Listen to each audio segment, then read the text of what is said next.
Hmm. Oh, I heard you. I heard you. Is that better? Yes. Okay. Okay. All right. I'm It's gonna a hang up little the phone patience. now. We got it. Okay. Okay. Did you connect the phone Now, call? Okay. welcome. Okay. All right. We're here. Welcome, Captain Ralph. I promise you it's worth the wait. I don't know about Okay, that, but but okay, so I just told him a little bit about you, and what I'd like to do is before you were a broker, before you were a captain school instructor, before you were an ASA instructor, just briefly, what did you do before that? We want to. I know your backstory. Well, I know some of it anyway. What did you do before that? I spent most of my adult life in the newspaper business, mostly management of newspaper groups. Towards the end of my career, it was primarily troubled newspaper groups, which towards the end of my career was pretty much most of the newspaper groups. But lived most of my life in Florida, but I've lived all over. We lived in Missouri for years. That's actually where I learned to sail, was living in Missouri, um, sailing on a lake in Oklahoma. Yes, there are lakes in Oklahoma. And Wow. we lived in Tennessee for a while. We lived in Maryland for a while, and always kind of looped back to Florida. So came back here. Okay. So, where were you when you started sailing? I'm sorry. Say again. How old were you when you started sailing? I was old. I wasn't one of those people that started as a kid. I think I was in my late 30s when I started sailing. I'd been around the water my whole life, but had been primarily a powerboat or water skied, and we scuba dive and a lot of things. But I used to see the sailboats out on the water, and really just intrigued me, and just decided one day I'm going to do this. And so I did. I And actually went boy, and bought howdy. I went and bought a boat at an auction for $275, and Oh it my had gosh. three holes in the bottom of it, and it was really rough shape. And decided if I was going to fix it, I probably needed to learn a little bit about sailboats. So took an ASA class and just kind of went from there. Okay, well, so is did you met your wife Kathleen in Missouri, right? That's right. Yes. That, Yeah, we lived in Missouri at the that's where time, and she she had grew. yeah, she grew up in a little town in south central Missouri. She had never sailed until we got married. So, Okay. Okay, so I remember you telling me that you saw the writing on the wall with the newspaper business, and so you decided to exit that. Like newspapers were kind of coming to an end, right? Um, and so how did you get to being a ASA instructor? So I don't know what happens in between then. well, I had gotten my captain's license already, and kind of played around with the idea. And my son, who is a captain, actually had started, and he's not particularly a sailor, but he had actually started teaching sailing for Emerald Coast Sailing in Pensacola. And when I decided, we were in Maryland at the time, and I agreed to stay there 3 years, which I did. And I'm a Southern boy, in case you can't tell by the way I talk. Um, and it gets cold in Maryland, for those of you that don't know that. And I couldn't take Maryland anymore, and was not having a whole lot of fun in the newspaper business there. So we moved back to Pensacola, and I contacted Rick and Peggy at Emerald Coast, and um, talked to them And about that's where I teaching met you. sailing there. Yeah, yeah. Talked to them about teaching sailing there. And so jumped in and taught there for several years, and taught captain school classes there as well.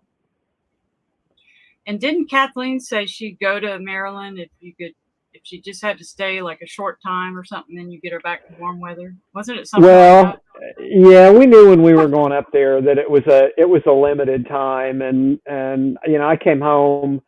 It was a tough time in the industry, and it was tough for us being away and being up there where it was cold. And I agreed to stay 3 years, and I came home after 3 years. to one night, and I said, "It is time to go home." And she looked at me like only your wife can look at you, and said, "What took you so long?" So at that time, all of our kids were in Pensacola, so we came back to Pensacola. And your Or son's since in the then, they've Coast all Guard. scattered. Or you have My a oldest son? son, yeah, my oldest son was in the Coast Guard. He is not anymore. He's a professional captain and worked several different jobs. My youngest son is in the Navy, and my grandson is now in the Coast Guard. He's active duty in the Coast Guard. So, yeah, a Okay. lot of connections Okay. there. So I met you. I had already taken ASA 101 and 103 by a different instructor, but then I found you a couple years later at Emerald Coast and took ASA 104. And then I bought your wife's Catalina 25. And The that one was that my she said first she boat. wasn't going to sell. Yeah. And that was the perfect first boat for me. That was, Yeah. I sailed it for about a whopping 10 months before I upgraded. And you guys helped me Yeah. find that boat. Yeah. Jeans. Yeah. The first The Island Salty Packet abandoned. 27. Yeah. Yeah. Yes. Yeah. And so then one day you were gone. You left Yeah. Pensacola. Yeah. We came down to South Florida. It was And too tell me cold. about that. It Yeah. was too cold. I know people For laugh, those that but are listening, it's not that cold. Yeah. We had lived down here before. I had managed some newspapers down here, and so we had lived down here before. We still had friends down here, and we just decided we wanted to move.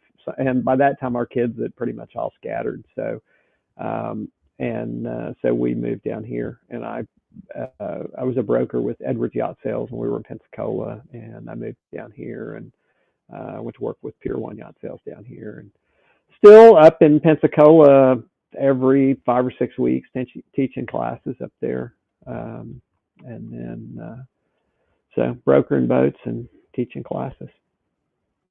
So I know you left being an ASA instructor, for sailing. Before we leave that, can you tell the importance? Kind of tell us the importance. I know how important it was to me, and it still is. I still remember some things you told me, and they just come to my mind. Tell me the importance of taking lessons. I was like you. I'd never sailed. I've ridden on a couple of sailboats, maybe 2 times. I'd never sailed. People say, "Oh, you've been doing this your whole life." No, in my 40s, that's when I started. So, if you recommend people taking sailing lessons and getting the certifications. I don't know how to emphasize that enough. You can teach yourself to sail, and there's nothing wrong with getting out and learning things on your own, but it's really important. I'm not one of those people that thinks there's only one way to do things and that's my way. I'm just not, but there is a difference between safe and unsafe ways to do things. And so it's really important. Safety is just so important, and it's important to learn the safe way to do things. And it makes a huge difference in your learning curve, as far as having somebody that can help you through that. And I tell this all the time in class. You see this point where people reach, and they understand the points of sail. They understand, they can put a boat on a beam reach. They can go close hauled. But when you say, okay, see that point over there, take me there, that's a whole different thing, because then you have to factor in what direction the wind's blowing and all the things that are happening to you. And you get this funny look, they get this funny look on their face because you can't go from here to there. Well, in a sailboat, you can't always do that, as you know. And so it's a whole different dimension. And it's important that you do that with somebody that can help you through that. The other thing is, in class, it was always tough when you had really bad weather days. But the good thing about having bad weather when you have an instructor on board is it's not scary. because you have somebody there that knows how to handle this and how to get you through it. So you almost welcome those days where the wind really comes up unexpectedly or you have bad weather, because that's an opportunity. It's a teaching opportunity. It's an opportunity for students to feel safe with that, where if they're out there by themselves and that happens to them, it's not necessarily a safe learning opportunity. Well, what about, like around of the Gulf Coast, there's the ICW. How important is it to learn the rules of the road? Oh my gosh. Oh, you're trying to get me in trouble. One thing I'm never short of is opinions, but it's I have plenty. I got a lot of gripes. Power boaters don't know the rules of the road, and they don't care. I mean, and I don't mean that detrimentally. I don't mean that bad against power boaters. They just don't. Sailors, and I heard this from the time I first started learning to sail. Sailboats have the right of way over everything. And I heard sailboats say that over and over and over and over. And it's not true. It is wrong on so many levels, but most sailors don't understand that. And it's really important that you do understand there's no such thing as right of way for sailboats. And right away implies I can go do whatever I want and you have to move. And that's not the case. And it's dangerous for you to not understand that. And probably most people listening to this know what we're talking about, but if I have the engine running, I'm a powerboat. I have to follow powerboat rules, right? Well, let me clarify that. Engine, it's not necessarily just the engine running. If you have the engine, the propeller is engaged and you're using the engine to move the boat. Okay. So I can be charging my batteries while I'm sailing, but as long as the propeller's not engaged, then I'm still a sailboat. But if I engage the propeller, then I become a powerboat and I have to act accordingly. Now, let me add to that. Court cases have actually shown in cases where a sailboat had an engine and could have used that engine to avoid a collision and did not, they were found to be partially at fault. So even at the time, and almost every maritime court case, I've never seen one that was 100%. It's 80-20, 70-30 when they assign blame. And so sailboats have been assigned blame because they could have used their engine to avoid a collision and they did not. Well, one of the things that I remember quite a few things that you taught me. They just, like, I've told you this when I'm coming in, like, to the dock, and you said, "Don't look at what you don't want to hit." That's one of my favorites. That's classic Ralph right there. Yeah. And I use it every time. Yeah. Look at the number in the back of the slip. Also, show intention. Like if you're coming up to a barge or something, and I remember you saying, you need to kind of go this way, and I said, "Oh, I'm not going to hit him," and you said, "He needs to know that you're not going to hit him," and that was just that's some wisdom right there. We have to show make your intentions clear. Don't make a small a series, and the rules even say a series of small course changes should be avoided. So make a big change, even if you just hold it for a minute, because that acknowledges, hey, I know I'm the giveaway boat, and this is what I'm going to do. I'm going to give way. So make your intentions clear. And what's your Ralphism for remembering which side the red is in the ICW? Red right returning to Texas? Is that what you're... Red right return all the way to Texas. Yeah. Yeah. Red right.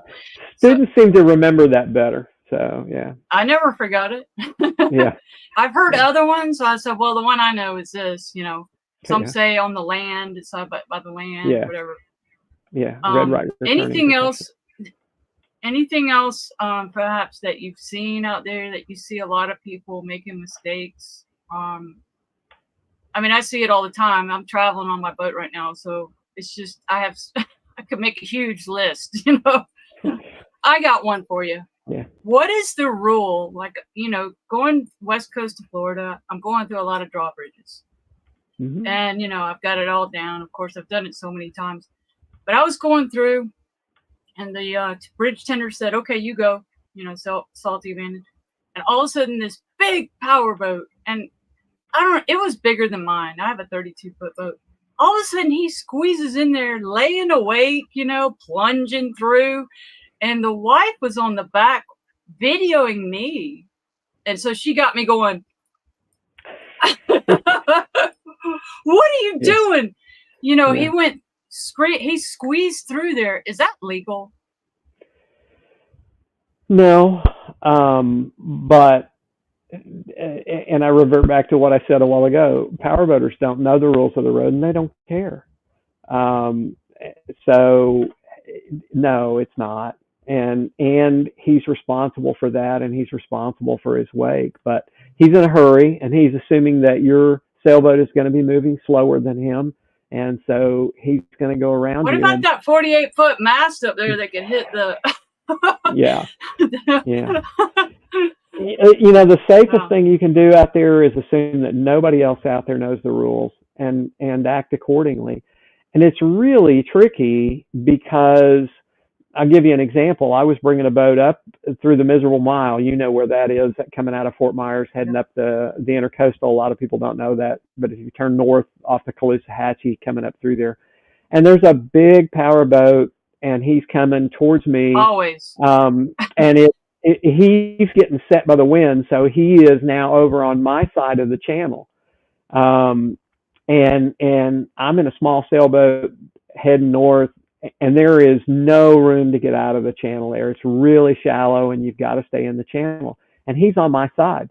So the point of this is, if I swerve over to his side, to where he should be, and he suddenly comes out of his coma and goes back to the correct side of the channel, and he hits me, I'm now the one that's at fault, because I'm the one that's I had to go to the wrong side of the channel to miss him. But so the question is, you know, what do you do? I mean, he's on the wrong side of the channel. How do you avoid him? Now, I eased out of the channel, so if he was going to hit me, he had to come completely out of the channel, and I actually hid behind a marker. You know, Kathleen gets attached, my wife gets attached to boats. I don't. So if he hit me, oh well. But he was going to have to hit the marker first before he hit me, which would be a clear indication he was on the wrong side of the road. But the point is, assume that they don't know, and because it's usually a pretty safe assumption. Most of the people out there don't. Right. I could go on and on about these kind of stories, but we'll move on. And I'm going to encourage. There are people commenting. I'm hiding them from you so you don't get distracted. Okay. And then we'll have a Q&A afterwards. Okay. Now I forgot where I was going. Okay. So, all right. So you gave that up, and I guess you just got tired of it. Is that right? What's that? Teaching sailing? Oh, I do still very, very occasionally. I still have all my certifications to teach it. I don't. And you know, the only school that I've actually really been affiliated with has been Emerald Coast and Pensacola. And so for ASA, you actually have to go through a school. So I still am certified to teach. I just haven't. There's not time to do everything and still have time to actually sail. So. Sure. Yeah. Okay. So you went to Punta Gorda. You're already a broker. Mm-hmm. You're already a captain school instructor. So let's talk about captain school. Okay. So I'm really grateful that you do come back to Pensacola. That's where I jumped in there. And I know you offered online. Oh, let me show you. So here is the website, Safe Passage Maritime. And you can get your USCG captain's license. And so you can sign up there. That he has an online version and he has an in-person version. But I think that when you're learning the charting, I think it's important to do it in person. I I own the school. I wrote the course material. I am the worst salesman in the world for online OUPV. Um, I just am. I think to be able to work with an instructor and to be in a classroom where you have interaction with the other students, I think just makes a huge, huge difference. It works really well for people like they've had their captain's license in the past, they let it lapse, and now they're trying to renew it. It works really well for people that have the experience, but it is really, really tough to learn the plotting and to learn the rules of the road online. And you may be the exception to that, but it's really tough. And we do a lot of people that sign up for the online class, usually because they're in a hurry. They don't want to wait for our next class. I'm in a hurry. I want to get this. And then 6 months or 8 months later, they call me and say, obviously I'm never going to get through this online. Can I please come and do this in the class? And we'll squeeze them into the next class. And I will say that class was a lot of fun. People were fun. You were fun. When I was taking the 4 tests at the end, I was so stressed out, and you were laughing at me. But you really made it easy to understand, enjoyable, and really, really know your subject. So you're still doing that. It is a lot of information. It is a very intense class, but it can still be fun. You'll learn a lot. Some of it will stick with you, some of it won't, but some of it will stick with you. Some of it will come to you even though you don't remember it. It'll come to you when you don't think it's there. But yeah, it's a lot of information, and I've sent you a text on my inReach exploring from the middle of Florida Bay. I forgot what lights to turn on. That was my first time going. So I appreciate you always being available. It's a great way to learn the rules of the road. It's a great way. I think one of the most important things out of the class is learning aids to navigation.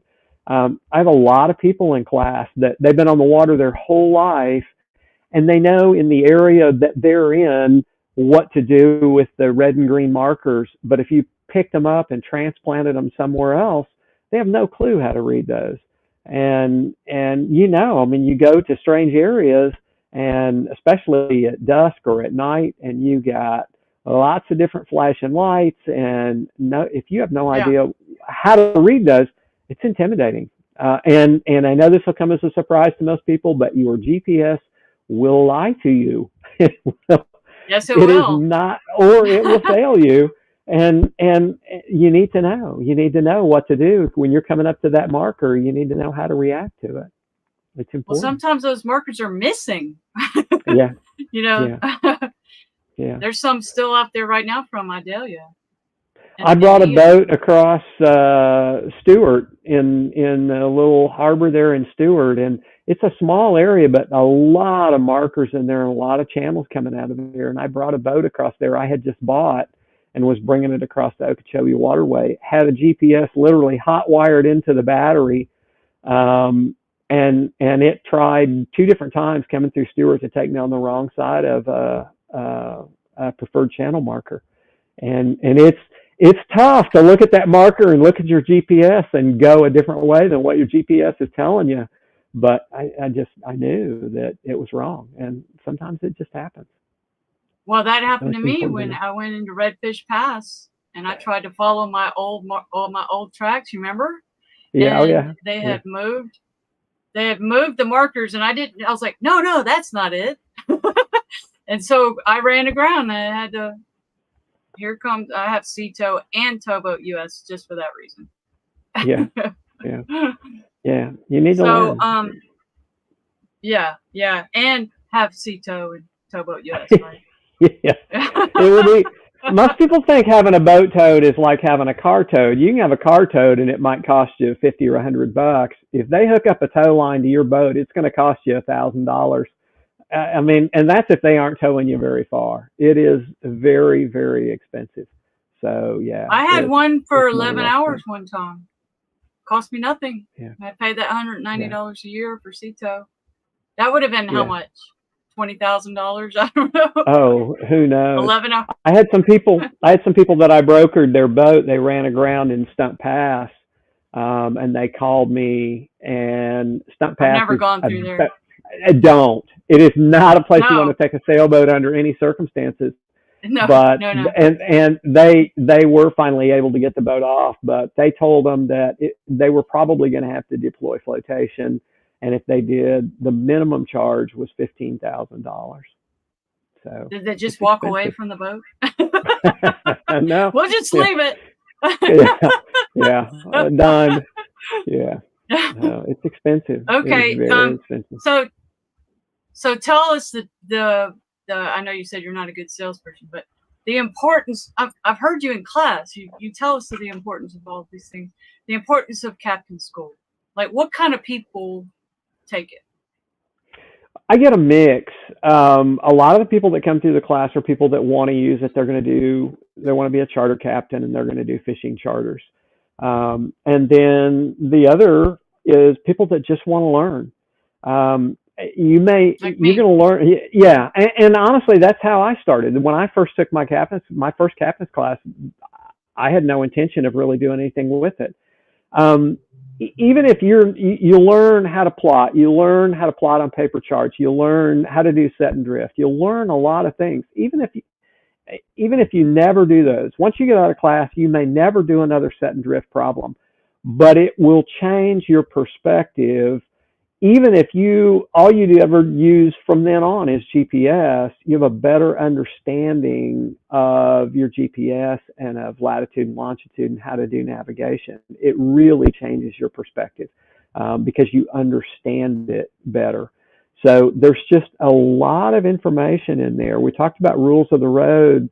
And even if you take an ASA class, they talk about rules of the road and how it applies to sailboats. So very, very limited exposure to rules of the road, but there's a lot of stuff out there, and so you'll learn it.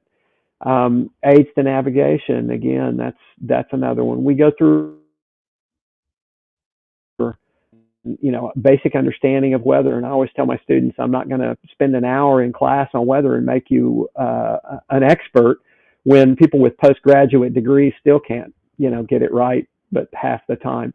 But if you understand the physics of what's happening as weather changes, it will give you an understanding of what's going to happen. You may not know exactly when it's going to rain. I remember you covering a lot of weather. Yeah.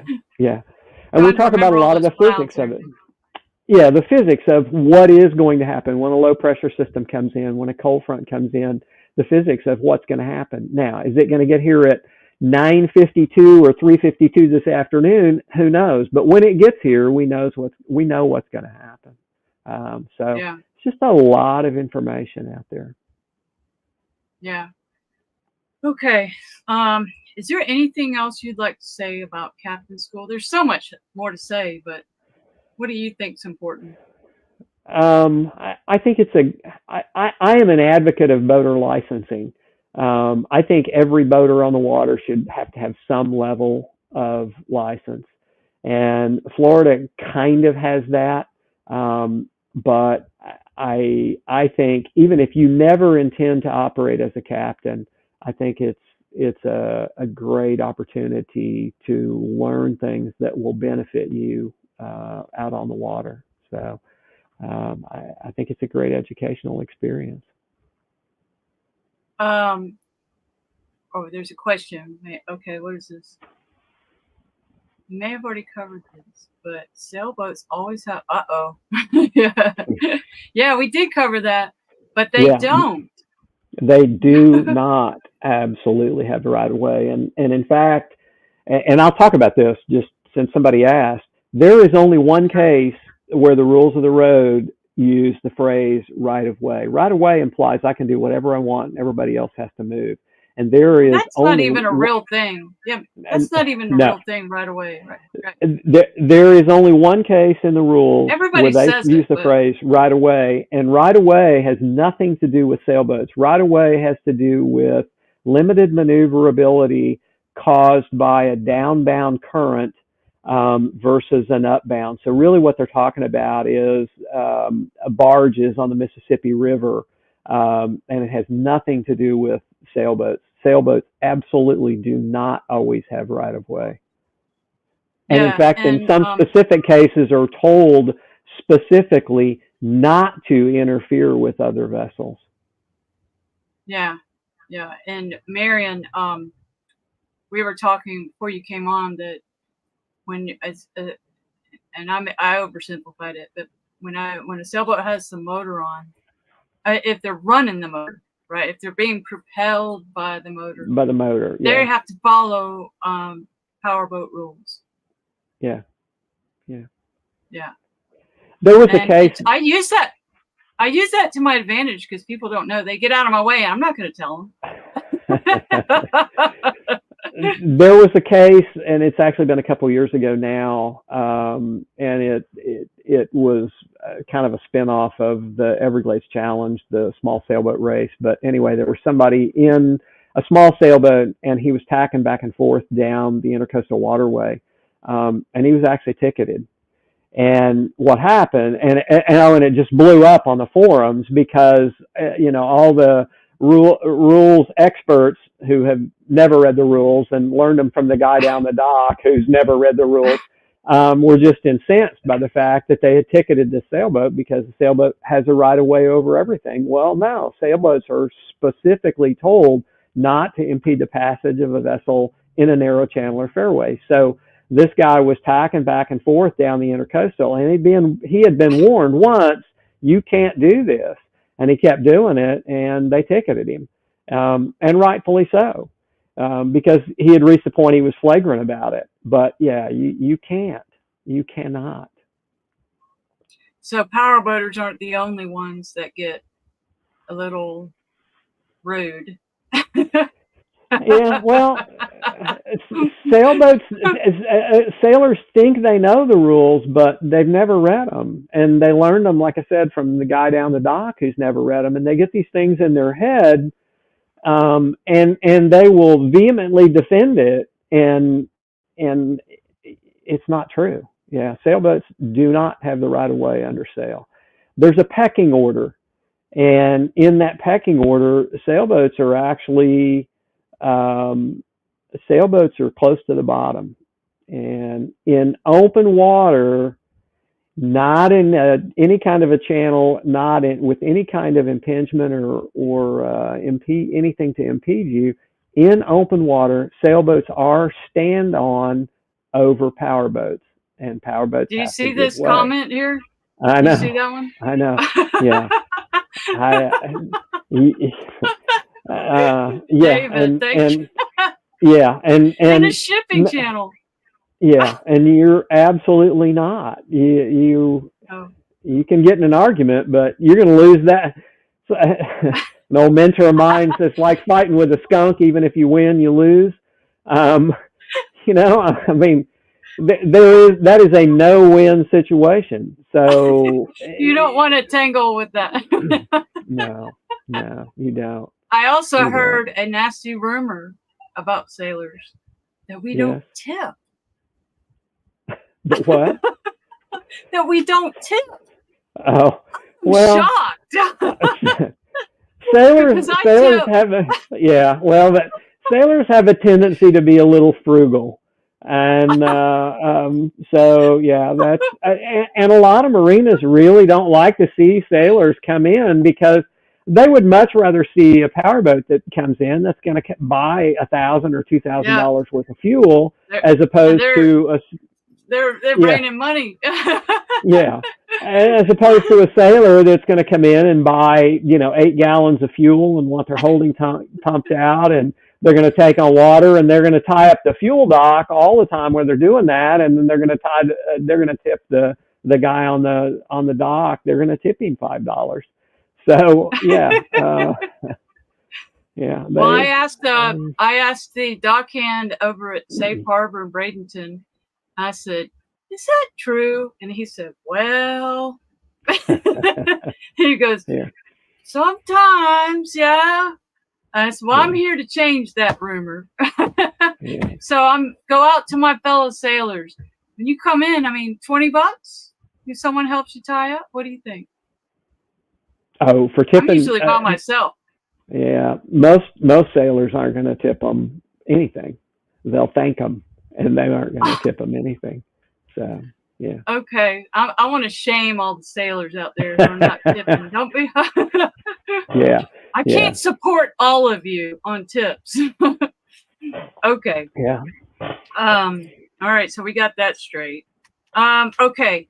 How about the boat broker? So how long have you been a boat broker? You said it's been a while.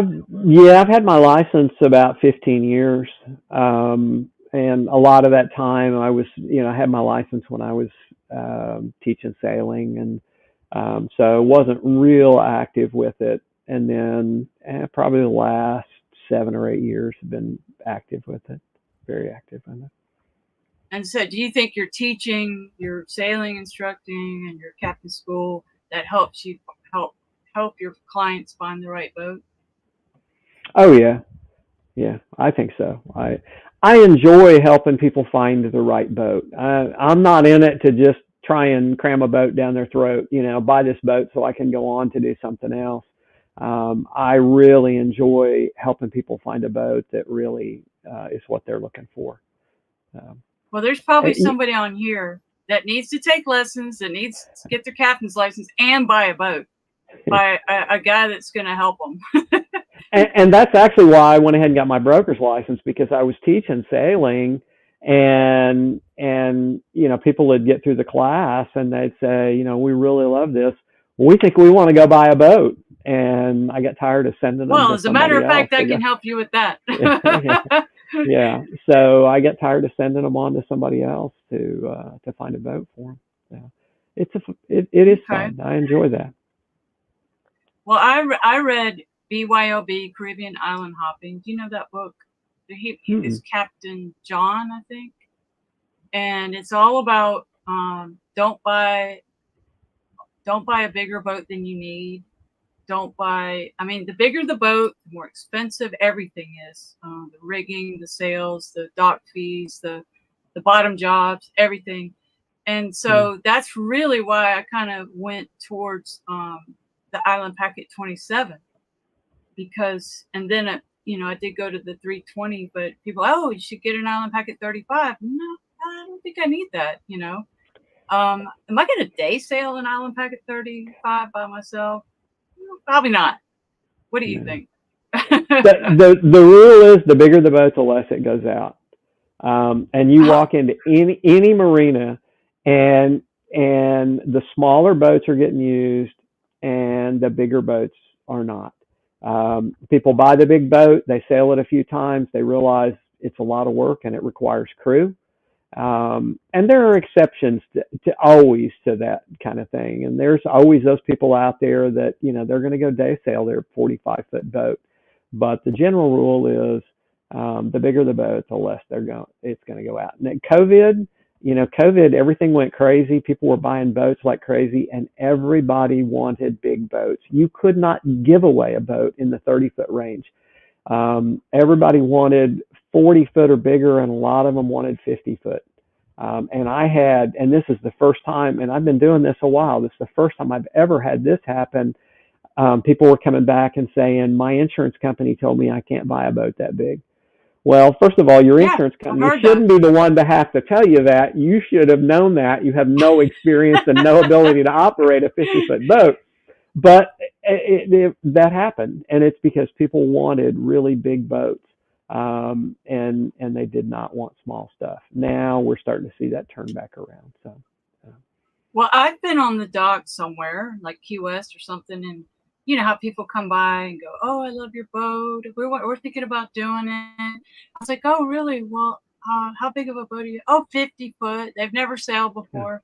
So, well, you yeah, might want to start a little. You might want to read this book, BYOB yeah, Caribbean, because yeah, and it said, the book also says you don't have to spend $1 million. You don't have to. You can get it like you did. You bought a boat for 250, yeah. and if you could fix it up, if you have that skill, you can save a lot of money. I Yeah. don't have that skill. And that's okay. And I enjoyed fixing it. I enjoyed working on it. and I still work on it. I still buy and sell a lot of boats. I enjoy working on it, but we always have a boat that we can go get on and go sail. I also hear stories about people that spend 5, 10 years restoring a boat, and then they never get to sail it, because they spent all their time fixing it. So, you got to have some balance there. You got to be able to go out and have some fun. Don't forget why you're doing it. But yeah, you don't have to have the most expensive boat in the world, and you're going to have more fun on a boat that you can handle than you are on a boat that you're either afraid to take out or you're unable to take out because it requires lots of crew that you don't have. So get a boat you can Right. go sail and have fun on. Go small, go now is what I heard. Exactly. Yeah. Yeah. And when I was taking lessons, when I took all the 3 courses that I took, ASA courses, I made sure that I was being taught how to do this by myself, because I didn't want to, although Salty Scotty comes with me, I think he's watching. I Hey, asked him to Scott. come on. Yeah, Scott, comment, Scott. People have been asking for you, on this trip. I didn't want to have to wait for somebody to be in the mood to go, or they're working or whatever. I wanted to be able to. Now, it is much easier when, on a windy day when Scott is with me and he keeps me off the dock, Sure. and then he can jump on. But I wanted to learn how to do it myself, because there's not always going to be somebody there when I'm coming into the dock, and there's not going to always be somewhere when I need to leave the dock. So, and you were good about helping me with that, learning how to do it myself, because I see a lot of people taking lessons. They take it as couples, and that's fine. And one person does the helm and one person handles the lines. Do you see a lot of that? There's a lot of there's a lot of people that start out sailing as couples and end up not sailing as couples because they don't handle that well. There's a really good book out there, and you may have read this. I don't know. It's called "It's Your Boat Too," and I used to push that a lot for couples when I was teaching sailing. And the book was written years ago, and just kind of the story behind it. We were at a boat show, and Kathleen went to one of the seminars at the boat show, and it was the author of this book that had this, and it was a woman who was teaching it, and it was a woman that wrote the book, and the book was primarily to women, and her message was, it's your boat too. And as she got out of that, and she came and got me, and she said, you need to come watch this. And I was teaching sailing at that time, and I was the only man in the tent where they were doing the seminar. But and I talked to him, and it was really good. She and her husband both sailed, and they were both retired Navy, if I remember correctly.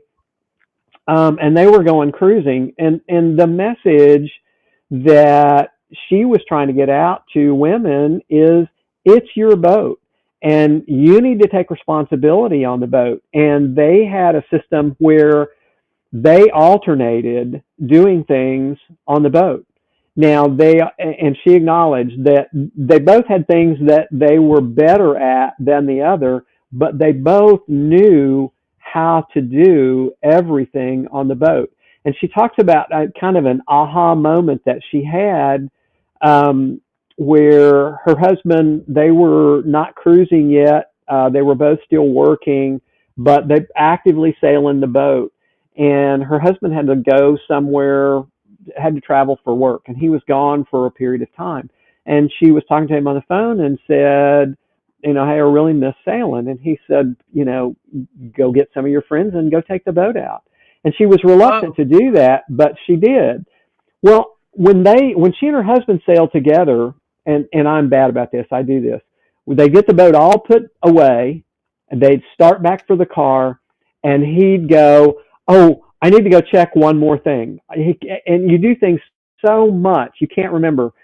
Did I close the companionway? Did I tie up that one extra dock line? All those things, that ritual that you do when you get back to the dock, making sure that you did it. And I'm bad about, you've done it so many times, you can't remember if you did it. And he used to do that. And she said it really irritated her. because they'd be almost back to the car and he'd have to go back and check that one more thing. She took the boat out with her friends. They went out, they went sailing, they did their thing, they came back in. She was almost to the car and she went, "Oh, did I?" And she said she turned around to go back to do that, and that's when it hit her that she had been dumping all that responsibility onto him, the ultimate responsibility for making sure that everything was done, instead of splitting that. And she said, "You need to split that, and it needs to be equal responsibility." And again, you're going to have things. Each of you are going to have things that you're better at than the other. But it's really important that you both take responsibility. My wife is an active sailor, very capable sailor. We've had his and her boats. That's a whole different story, but we have his and her boats.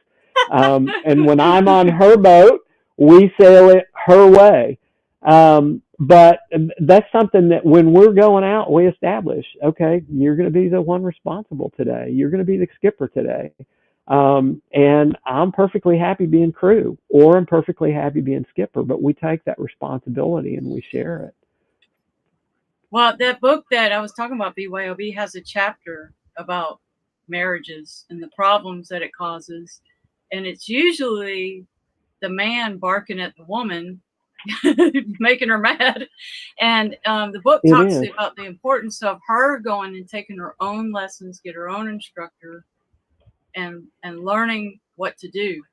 And you told me one time, tell your husband, "I just fell off the boat. What are you going to do?" Yeah. Yeah. And you said, "Don't tell him I told you that." Yeah. Sorry, Scott. Well, it's important. It's important that everybody knows. And if you follow sailing news, you'll see those stories from time to time where one of them fell off the boat and the other one had absolutely no idea what to do. My wife had never sailed when we got married, and I'm a smart enough guy to know, even though I'm a sailing instructor, I am not the guy to teach my wife. And so you're a smart man. Yeah, she went to a sailing class with a friend, and she learned. She went to a basic keelboat class, and she learned. So you can just sit in a marina for 5 or 10 minutes and see the couples coming in and out and see the friction. I taught a lot of couples, and there was a lot of times, and I'd always try and start out kind of making a joke of it, where the husband, who has no sailing experience, and he's going to tell her how to do it. And you always kind of keep it lighthearted. So it's like, hey, let's pretend I'm the instructor and I'm going to teach both of you, but there's times where I'd really have to put the hammer down. And I got to tell on myself, Catalina and I were out sailing doing something, and I don't remember what it was. And I spoke a little too sharply, and my wife she's a Missouri girl. She is a very strong-willed, very hard-headed, very kind, compassionate person. But when no, she's working. But when she gets mad, she can let you have it. And she turned around and looked at me and she said, "You would never talk to a student like that." And that was kind of one of those, wow, you are absolutely right. And I said, "You're absolutely right." Now, on the other hand, you speak to me sometimes the way you would never speak to an instructor. And we talked that through. We said, okay, I'll talk to you like a student if you'll talk to me like an instructor. And there's times when she'll say, I don't remember how to do this. How do we do that? And I say, okay, let's do that like a student instructor. So, we're going to go over how to heave too. And so we'll go through that. But yeah, it can be a marriage breaker. But it can be a marriage builder. And I've had a lot of guys tell me, "You're a very lucky guy because your wife will go sailing with you." Well, she will, and I am. Don't misunderstand me, but part of that is because we resolved a lot of that years ago, and I'm not saying we're perfect. It's marriage is a learning experience and always will be, but I treat her as an equal on the boat. I'm not barking at her. So I had somebody years ago when I was sailing on the lake. I used to race back then. I don't race much anymore. But it was a husband and wife that raced a Catalina 22, and she came to me and said, will you race with Jim? And I said, well, I thought you were crewing for him. She said, yeah, but I'm not crewing for him. He yells at me, and he'll yell at you. And I said, he'll only yell at me once. And so I crewed for him and he turned around. We tacked the boat, and we right after we tacked the boat, he turned around and he started clapping his hands, and he said, housekeeping, housekeeping, housekeeping. And I said, don't ever speak to me like that again. And he looked very surprised. And I said, I know how to clean up the boat after attack. And he was just completely taken back, and he did not realize that he had done that. And so, but that's the way he'd been doing with his wife. Well, don't do me like that. Oh. And so after the race, she came up and she said, how'd it go? I said, it went fine. She said, did he yell at you? I said, only once. Did he get better after that with his wife? He got better with me. I don't know if he got better with his wife, but yeah. Oh, wait. Okay. So I'm going to put up your website for, there he is. Meet Captain Ralph Bush, Pier 1 Yacht Sales. And then here's the bottom part of that, and here's your bio. And so if you guys are looking for some help, and correct me if I'm wrong, but you do know a little thing about Island Packets, don't you? Oh, yes. Yeah, I just listed another Island Packet, in fact. Yeah, I've sold a bunch of them. And sailed. Oh, what did you list? I sailed an Island Packet 30, an Island Packet 38 with external chain plates. So, that's a little controversial. Yeah. Kick the hornet's nest there, but yeah, I'd sailed on Salty Abandon on the original Salty Abandon before it was ever the Salty Abandon. So yeah, that's right. Before when it was Island Sun. Yeah, we attempted the first Pensacola La Habana race on that boat. Yeah, tell that story. It was on my it wasn't mine yet. 1988 Island Packet 27, and the guy that owned it, his name was Gene. The guy I bought it from, and he got you guys. Oh, I'm telling the story. You go ahead. Well, no, actually, he didn't get. I got him. We didn't really care about the race. We just wanted to go to Cuba. Oh. And so that was the whole. Well, in order to go to Cuba, you got to have some reason to go. So we got into the race as a reason to go to Cuba. And he needed crew, a qualified crew. No, it was the other way. It was Kathleen and I wanted to go to Cuba, so we talked Gene into it, and we got him to bring his boat into the deal. So we talked him into it, and he was a willing participant. It was the three of us. We were by 10 foot, the smallest boat in the race. Everybody else was at least 10 foot bigger. There were some people lost masts in that.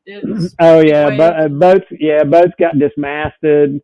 There was a couple of boats. One boat that made it that diverted into Tampa sinking, and at that point they lost electrical and they were bailing by hand. So yeah, it was really, really rough weather out in the Gulf and big seas for the Gulf. And if you sail in the Gulf, 8-9 foot in the Gulf with really short periods. And as you know, the Island Packet 27 is a great boat, but they're really beamy, really short boats. And so they really have a tendency to hobby horse. They buck a lot. And so we were just pounding into the seas. And I think it was you that decided, like Gene said, I would have kept going, but Captain Ralph decided to turn around. Well, 24 hours out, we looked at, and by that time we had already decided we'd take the penalty. So we were running our motor, and we were just pounding into the seas. And so that's my boat that you were doing that. Yeah, I know. Our speed over ground, over an extent, I don't remember, but it was like over 12 hours, had been 1 knot. We were just not making headway. And so, and to go into Cuba, you're permitted for a period of time. You can't get there before a certain time, and you can't enter after a certain time. We wouldn't have, at that rate, we would not have made it. We wouldn't have made it to Cuba in time. We would have got there and had to you were turn ready around and just come home. to give up on that whole thing. Yeah. And just Yeah. and So to clarify, that back. was the first time they had that race in 50 years or something, since 19. Yeah, and at the skipper's meeting the night before, the weather routing service that they hired, and I'm not talking about, they went onto the Weather Channel or windfinder.com. They actually have a weather routing service where they have a meteorologist who is assigned specifically to your race. Wow. And that meteorologist said, you need to delay the start of the race for 48 hours because the weather is too bad. And they didn't. No, they didn't. They didn't. No, they started the race on time. So anyway, it was a fun experience. It was a really fast trip home. Oh yeah. So you were going right into the wave. The wind was right. Yeah, the wind was right out of the south. And even the fastest boats, I think Bob Kriegel's the one that won that year, and I think Kriegel was even almost 48 hours late because they covered a lot of the Gulf. Packing back and forth, and the weather was really bad in the Western Gulf. So anyway, it was a fun experience. That doesn't sound fun. Well, it's one of those typical sailing experiences. More fun the farther away you get from the time. It wasn't all that much fun. Oh yeah, time, but yeah. Now looking back, we'll save that. Well, I'll have to have Kathleen on to tell the story about us crossing and we lost power. But that's for another day. We've been on here for. I'm not rushing or anything, but an hour and 19 minutes. So I want to encourage. I'm gonna bring you in so you can see the questions. Let me see if I can do that. Yes. Okay. All right. Nobody's asking anything right now, but I want to encourage it right now. Go, because there's like 9 people right now watching. There's 2 on Facebook and 7 on YouTube, and there'll be a lot of people that watch afterwards, of course. But okay, you guys, the people that are watching, ask a question. Go. You should be able to see the comments now. Can you see them? If you look over to your right, there might be like a box that says comments. I've got it set on full screen for me, so maybe that I need to change that. Let's see, exit full screen. Should be like on the right hand side, but so it's okay, there we go. Comments. Yeah, come on, you guys. Oh, now there's 12 people watching. Ask a question. Captain Ralph, ask a question, or me. Ask me a question. I guess nobody's curious. Well, is there anything else that you'd like to say? I had that. Key West John wanted to know. He's watching, I think. He says he wanted me to ask you this. Okay. If anchoring in light winds. Mm-hmm. Oh, wait. Somebody asked a question. Do you see it? How much sailing did you do in Oklahoma? A lot. There's a very active sailing club in Grove, Oklahoma, and so I sailed there a lot. Yeah, Grand Lake Sailing Club, sailing on Grand Lake. I learned to sail on Lake Oolaga at an ASA school there, and then sailed all the time. I was down there all the time. That's just shocking. Oh, I learned to sail in Oklahoma. I know, and people ask all the time, really, there's lakes in Oklahoma? Yeah, there really are lakes in Oklahoma. So yeah. David, are you from Oklahoma? Let's see if he'll answer. And while we're waiting on that, I'm going to ask Key West John's.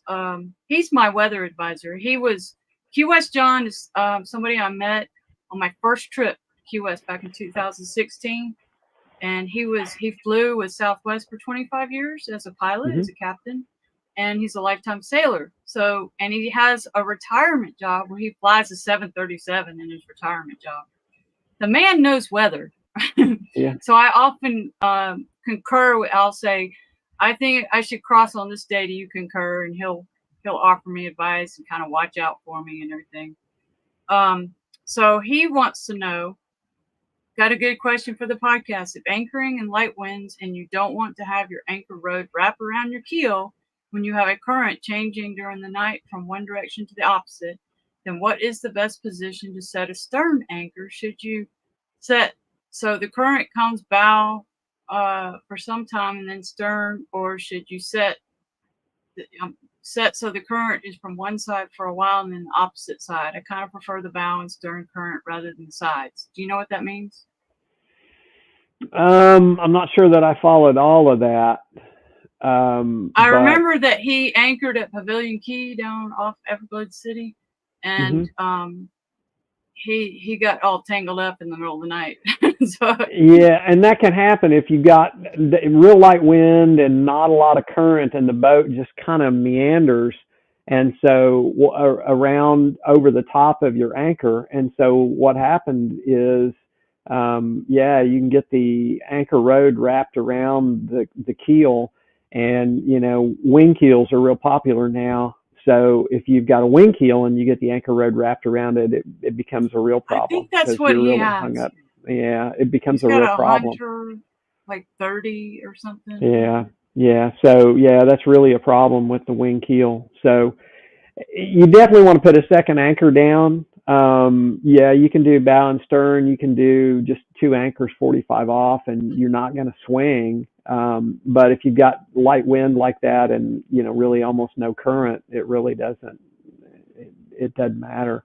Just get a second anchor down so you're not going to meander over the top of your anchor. I have a place on my bowsprit for another anchor. And I never know for a second anchor. I never know how to do that. Does one go this way and one goes this way? Well, kind of, yeah. I mean, you can set two anchors 45 off, just 45 degrees apart. You're going to set the first one with the boat, and you'll set the second one with the dinghy. And the bad thing is you won't swing. And a funny story about that, years and years ago, I went with some friends. It was the first charter I'd done down in the Caribbean. It was the first time I'd ever been to St. Bart's. And good friends, and we sailed together. And a few months after the trip, we became friends again. But just kidding. But anyway, we got into Gustavia, and we were anchoring in the outer harbor in Gustavia. And Ken, the one who had put the whole charter together, he was the one that had made all the arrangements. And so to the charter company, he was the skipper. And he took that just a little too seriously. And we got into Gustavia, and he was just adamant that we needed to put two anchors down. And it is a very active anchorage, but we really had almost 200 feet of chain. All the boats are supposed to all swing. Well, that was our point, is we're not going to swing, and so you get 5 sailors together, and you're going to get 6 different opinions on what to do, because one won't even be able to make up their own mind. What about the instructor in the crowd? So I wasn't an instructor at that time. I wasn't an instructor. So we put a second anchor down because I wanted a beer and a shower and to get ashore, and not in that order. I wanted to go ashore and get a shower because they have public showers in Gustavia, and I wanted a beer. So you just let them needed to get off the boat. Whatever. So fine. So 2:00 in the morning, somebody is beating on the hull of our boat, and I jumped up and ran out there, and everybody else in the anchorage had swung, and we did not swing. And so there was another sailboat that had swung into us, and that poor guy was out there in French calling us all kinds of things with his feet, using his feet to hold his boat off of our boat. And my God. We had to get out in 2:00 in the morning and go pick up the second anchor. It's a shame about Ken. We hung him that night from the yardarm. Oh my gosh, he's kidding. Somebody will clip that and put it up. It shows up dead. Kidding. Yeah. What? So that's really only good if you're in not a crowded anchorage.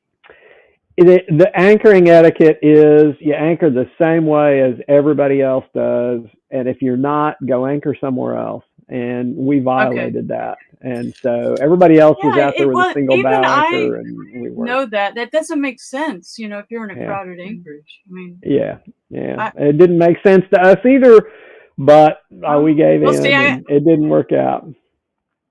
okay. So this David says my best friend used to sail in Oklahoma on a Melgus. Is that how you say that Yeah, too? on a Malgus. What do you know where he sailed out of? Did he sail out of Grand Lake Sailing Well, Club or over by Tulsa, or then he raced a CNC on the Gulf Coast for years. so Yeah, David, yeah, so Captain Ralph saying where in Oklahoma? Is that what you're saying? yeah, That yeah. the this one. There's actually a pretty active racing group in Oklahoma on Grand Lake, and in fact, at one point, their claim to fame, the Grand Lake Sailing Club, where I used to sail, had the first and only long distance inland race. They had an endurance race that was a 50 and 100 mile race, um, and Grand Lake is like 12 miles long, so you're like sailing laps around the race, but it went for the Oh, 50 and so 100 David miles. said, sorry, we asked him a question. He Yeah, wanted to know where in Oklahoma he was yeah. sailing the Do you know? Melgus? Yeah, where he sailed the Malgus out of? Melgus. Yeah. Come on, David. All right. He's thinking. And then this was the other comment. He would always race there and moved to Louisiana in the 70s. He raced C 35 on the Gulf Coast Yeah, for years. That yeah, sounds more like it on the Gulf yeah, Coast. yeah. CNCs are great boats. Yeah. You know what all these are. Oh yeah, yeah. I've sold some CNCs. CNCs Key have a. Key West John. Go ahead. Go ahead. No, go ahead. Key I was just West gonna comment. John replied on my text on my phone. He heard us talking Oh, about okay. him. He said, Yeah, "Yep, that's me. Wing kill, and it ain't fun when ride gets wrapped. When yeah. road gets wrapped." Somebody's getting wet. Somebody's going swimming. Well, Yeah. he did. He had to jump in with his mask and everything.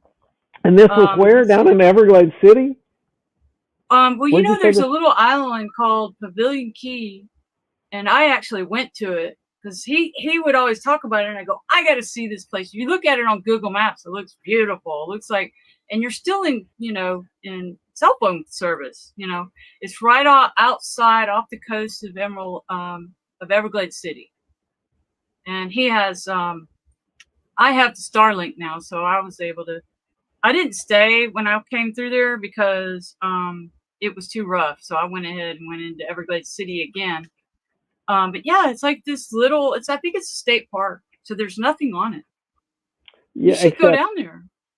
I go. The Everglades Challenge goes through there. There's nothing down there except alligators, pythons. Oh And yeah. that's the Everglades. That's serious Everglades. It Oh probably yeah. didn't make it in the news up there, but there was and it's probably been a year ago now, maybe more. I don't know. I lose I met track. that But guy. a guy that I know what you're gonna say. the guy that anchored down in Everglades City and came back to Naples and found a python in their in their He came spare back to head. Marco, and they made him That's right. leave. Yeah, yeah, I yeah, met him in Gulfport. He told me the story, and then I was yeah, like, I wonder if that was real. And they had just bought that boat, like over on the Miami area or Fort Lauderdale or something. yeah, yeah, Oh, here he answered, and they were brand new. yeah, yeah. Okay, they were brand new, and they went into what's that river?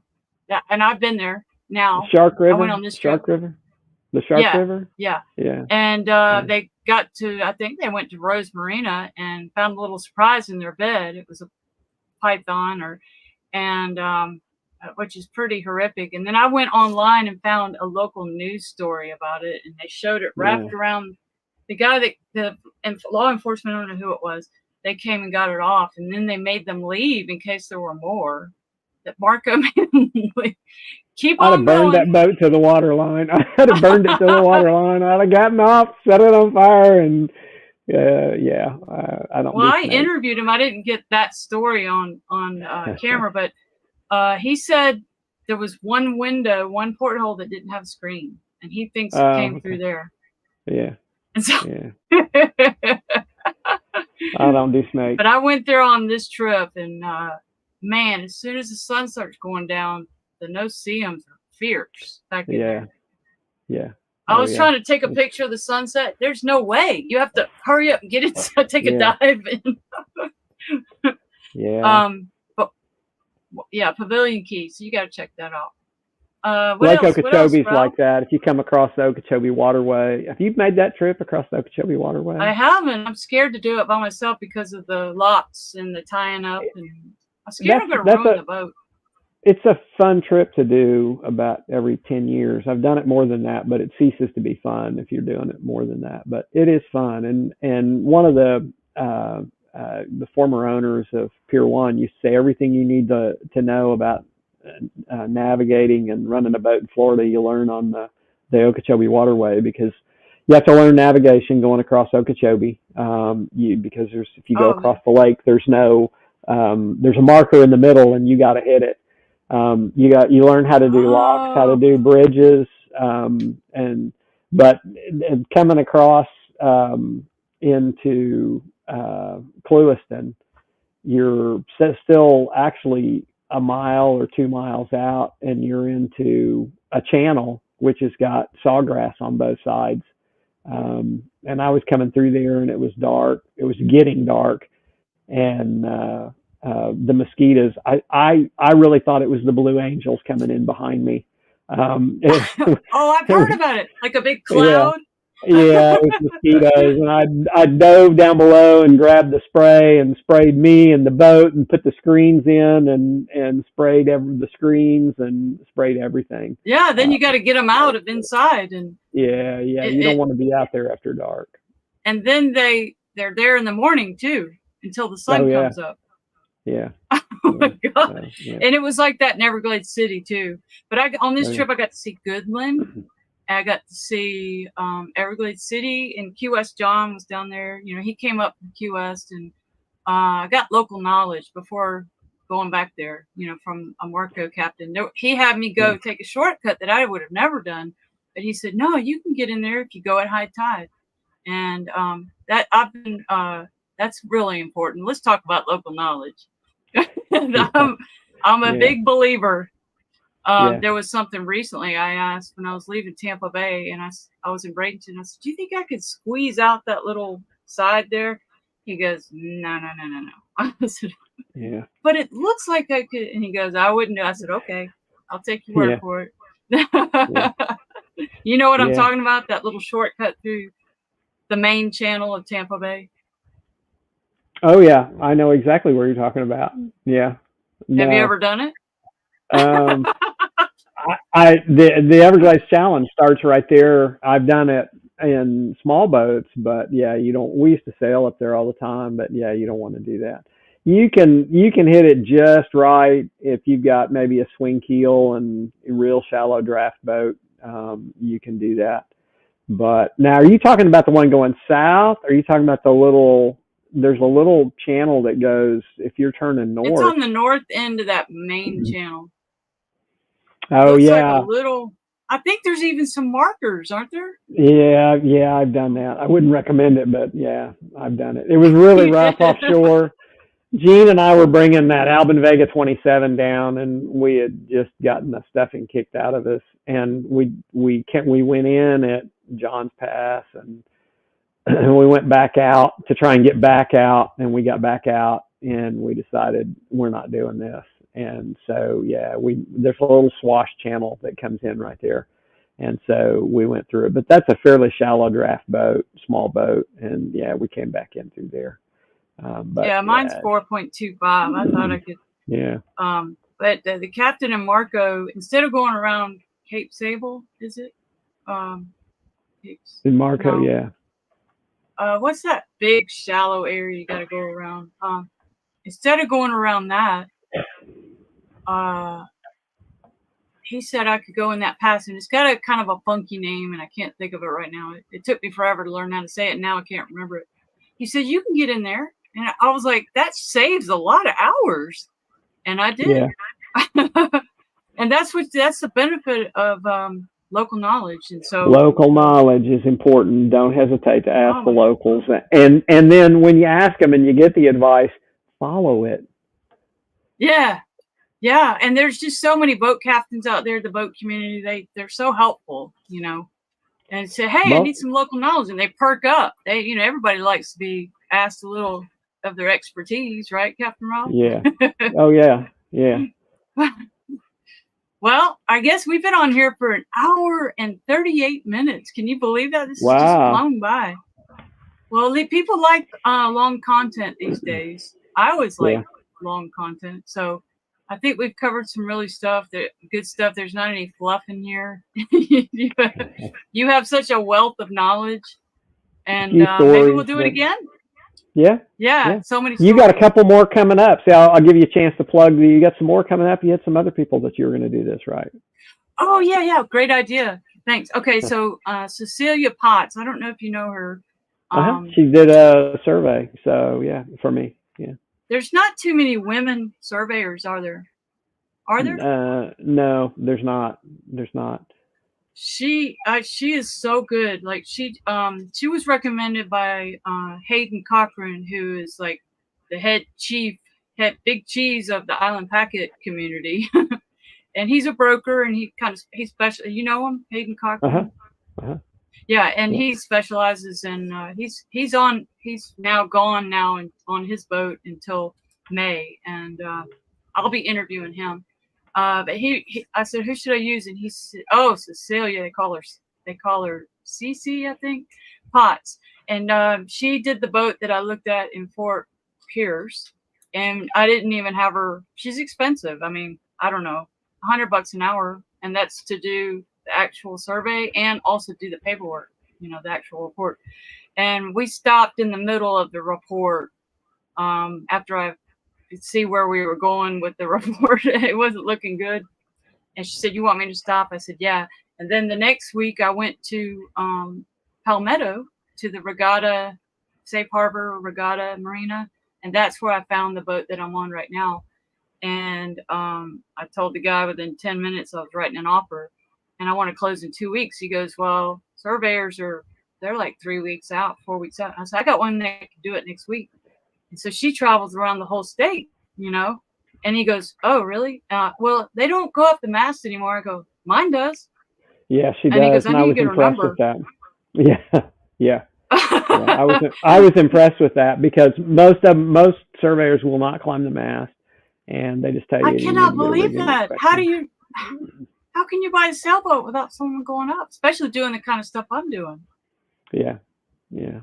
They'll recommend having a rigging inspection, but so much of it is controlled by liability, and even if you have a rigger come in and do a rigging inspection, no matter what he finds, he's going to tell you if the rig hasn't been replaced within.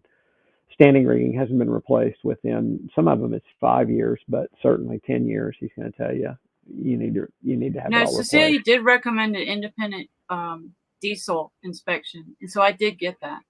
Yeah. And so, and he was, he was happy with what he found. It's so clean down there. So yeah, I definitely recommend her. She said she's getting all her podcast stuff. She wants to wait till she gets all her equipment for me to interview her. But I think she is just so impressive. And I've had her, I don't know if you know this, Captain Ralph, but I bought the boat in October 2020.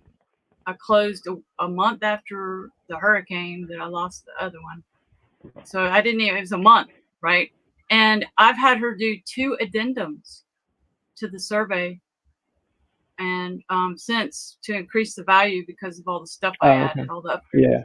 So she came out a few months after and we added, like 20 grand. And then just a couple months ago, I was passing through Bradenton. She came and she got another one. I got it, and my insurance took it. I called them. You have to, there's a time limit that you can put an addendum to in a survey, and they made it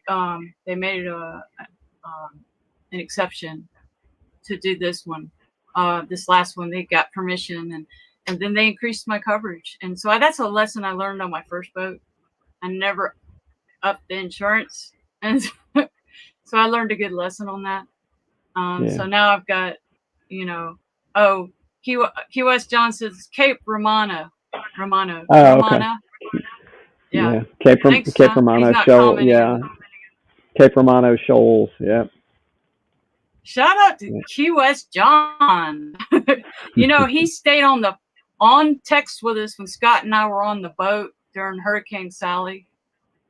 We didn't mean to do that, by the way. Yeah. It was supposed to go to Louis. So were we, because I remember Kathleen texting you, begging you to get off the boat and leave it. So, yeah. Were you on your? Oh, I thought you were saying you were on your boat. Oh no! I remember Kathleen was texting you to get off the boat during Sally and leave it. Trying to get you guys to leave. He has access to all the airports because he's a pilot. So he when it started really ramping up, he goes, "Oh, they just got a 70 mile or knot wind gust at Pensacola Airport or Pensacola NAS." And I think it got up to 110. What I think 105 something. It's a whole different story on a boat. Yeah. I remember pulling the companionway back and going, "Oh my God." Yeah. I've been through hurricanes, but it's a whole different story on a boat. Yeah. Yeah. It's different when you're hunkered down in a house. Yeah. Oh my God. Yeah, it's different. All right. Well, I guess this is a good place to end it. Give yourself a plug. Anything you want to say about your various talents here? We got the website to sign up for, and you do those classes in Pensacola and Punta Gorda? Yes. Is that right? Yep, that's correct. And so it was like 6 days, right? 7. Yep. Okay. And I see over here you got sale endorsement. I got that too. So yeah. And then here's the contact information.